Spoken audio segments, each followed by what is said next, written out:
Hello everyone. Today we're gonna talk about William Tecumseh Sherman and his legacy, right? So the topic of Sherman is always very interesting in class because you can learn a lot from the actions of William Sherman during the Civil War, right? From whether he's a hero, a villain, what is his legacy, to how do you judge the actions of a person during war.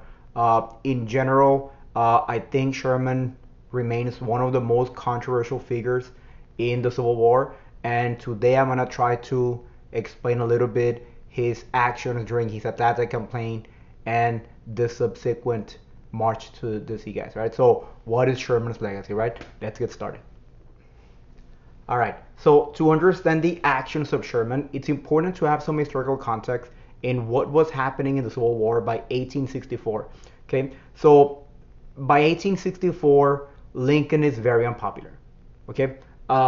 I think people assume, and this is one of the things that my students always get surprised by when I tell them that Lincoln was never very popular, during his presidency. And by 1864, if he wasn't popular before, by 1864 he was even less popular.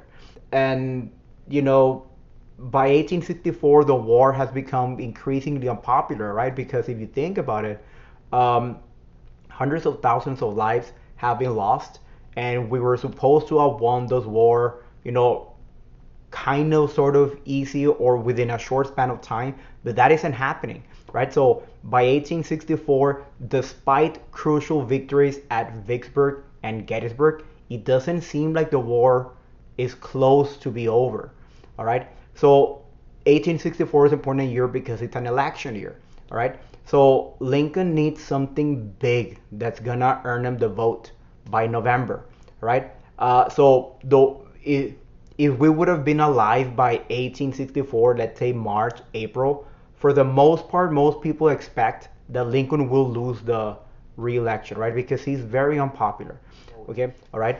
So here goes William Tecumseh Sherman, right? So the figure of Sherman becomes important because Sherman is gonna have a goal of, destroying the South's will to fight.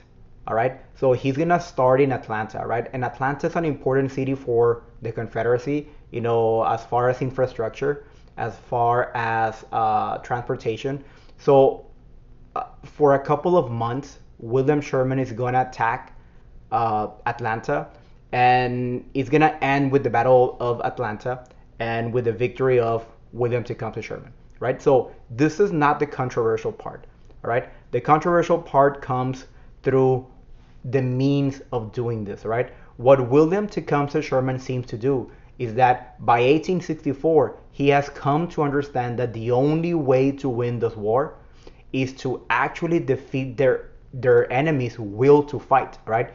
You need to destroy their means to fight, right? So what William Sherman will do is that he's going to destroy a lot of the infrastructure, right? The way he understands the war is that one of the best ways to win this, rather than winning in a battlefield, is by destroying the southern infrastructure, right? So here comes the idea of total war, right? And by total war, this is one of the main confusions some of my students get. Total war doesn't mean that Sherman is gonna go and kill civilians. He's not gonna go, all out on the civilians, destroying just whatever. The idea is destroying infrastructure, right? Anything of military value. Okay, so when he goes out there to Atlanta, he's not just trying to defeat the South militarily, but also destroying all their things of military value in the city. That means, industry, that means railroad, that means whatever can provide the South a means to fight, it's going to be destroyed. Okay, this also means, food. All right, where are they getting food?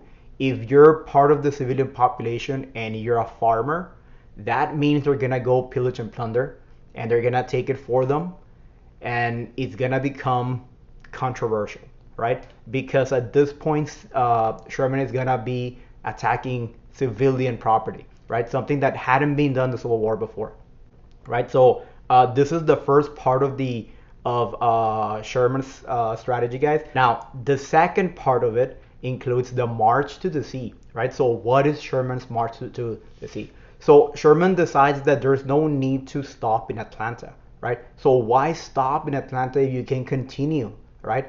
And Sherman basically is gonna decide that he's gonna march from Atlanta to Savannah and just lay a devastating uh, path of destruction. Okay, so from his way from Atlanta to Savannah, Sherman is gonna wreak havoc and is gonna continue with the same tactics, okay? What we call total war, right? The idea of marching throughout the city, from Atlanta to Savannah, and it's gonna be destroying property, right? It's gonna be destroying anything of military value. For example, one of the things my students were asking was, in the past is basically why, right? Why continue to Savannah, right? If you already have Atlanta, if Lincoln has already won the election, why continue with this, right?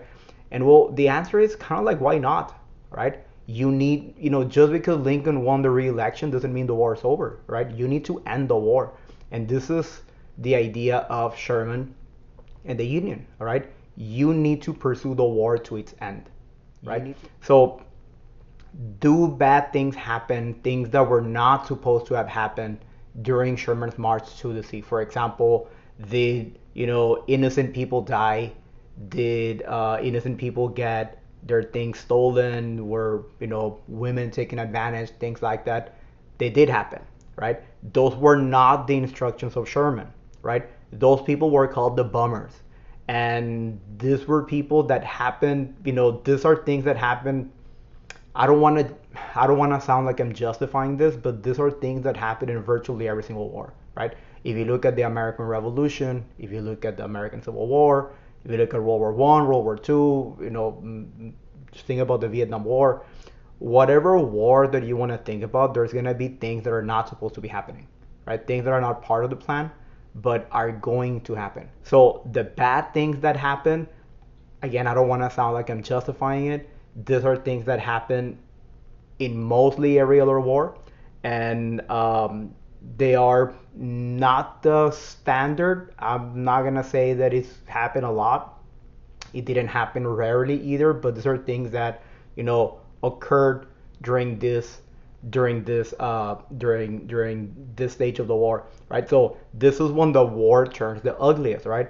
And this is why it becomes very very controversial. I think a lot of people concentrate a lot on the idea of, but look at these examples of these horrible things that happen. But this is by no means what the goal or the highlights of Sherman's March to the Sea and his Atlanta campaign, right? So the second part is, how successful is Sherman in what he does? And the answer is very successful, right? For one, he's gonna hand Lincoln the re-election in November, but also remember that he doesn't stop with Atlanta. He's gonna continue, to Savannah. And after he's done with Savannah, he's gonna move to South Carolina. The goal was, we're gonna end the war soon, right? We're gonna end the war. We're gonna destroy their ability to fight, right? So, he's very successful in doing this, right? In destroying the South's ability to continue fighting. I mean, you just need to think about it. The war is gonna be over in April 1865, right? So Sherman is very successful in these things. So I think one of the most famous Sherman quotes encapsulates his march to the sea, right? He basically says, "I would make this war as severe as possible and show no symptoms of tiring, so the South begs for mercy," right? So this is basically the spirit he brought to it, right? And he basically sees it as in a way, it's a necessity of war. All right. So Sherman becomes very successful in this, and it also brings in important questions, right? For example, what I was mentioning earlier, right? How acceptable is this idea of total war, right? How why should civilians pay the price for what the government is doing and not ending the war, right? What Sherman understands is that it's not, at this point in 1864, they're not just fighting the Confederate government, but it's also the civilian population that support the war. The study of Sherman is very interesting, right?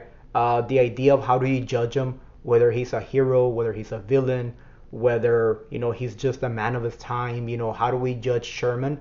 Is always very interesting, right? Because you know this of course needs to be understood in the context of when it happened and how it happened, right? It's not just Civil War 1861.